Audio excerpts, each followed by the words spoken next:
দক্ষিণ ভারতের সিনেমা জগতে এমন অনেক অভিনেত্রী আছেন যারা শুধু অভিনয় নয়, সৌন্দর্য, জনপ্রিয়তা আর সাফল্যের দিক থেকেও শীর্ষে অবস্থান করছেন। অনেকেই মনে করেন সবচেয়ে ধনী দক্ষিণী নায়িকা মানেই আনুশকা শেঠি, সামান্থা রুথ প্রভু বা তামান্না ভাটিয়া, কিন্তু না। এই তালিকার শীর্ষে আছেন আরেকজন, দক্ষিণের লেডি সুপারস্টার নয়নতারা। বর্তমানে নয়নতারার মোট সম্পদের পরিমাণ প্রায় ২০০ কোটি রুপি বা তারও বেশি, যা তাকে দক্ষিণ ভারতের সবচেয়ে ধনী অভিনেত্রীদের একজন বানিয়েছে। কিন্তু কিভাবে এই জায়গায় পৌঁছালেন তিনি? নয়নতারা তার ক্যারিয়ার শুরু করেছিলেন মালায়ালাম সিনেমা দিয়ে।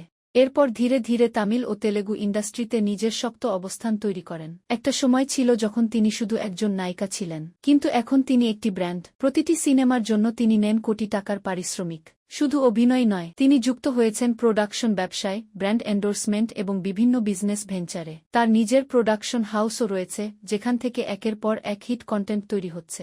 ২০২৩ সালে তিনি বলিউডেও ঝড় তোলেন কি জওয়ান সিনেমার মাধ্যমে। এই সিনেমার মাধ্যমে তিনি প্রমাণ করে দেন তিনি শুধু দক্ষিণ নয়, পুরো ভারতীয় সিনেমা ইন্ডাস্ট্রিরই একজন বড় স্টার। নয়নতারা শুধু একজন অভিনেত্রী নন, তিনি একজন স্ট্রাগল থেকে উঠে আসা সফল নারী, যিনি নিজের পরিশ্রম, ট্যালেন্ট আর স্মার্ট ডিসিশনের মাধ্যমে তৈরি করেছেন নিজের সাম্রাজ্য। তিনি দক্ষিণ ভারতের সবচেয়ে শক্তিশালী এবং প্রভাবশালী নারী তারকাদের একজন।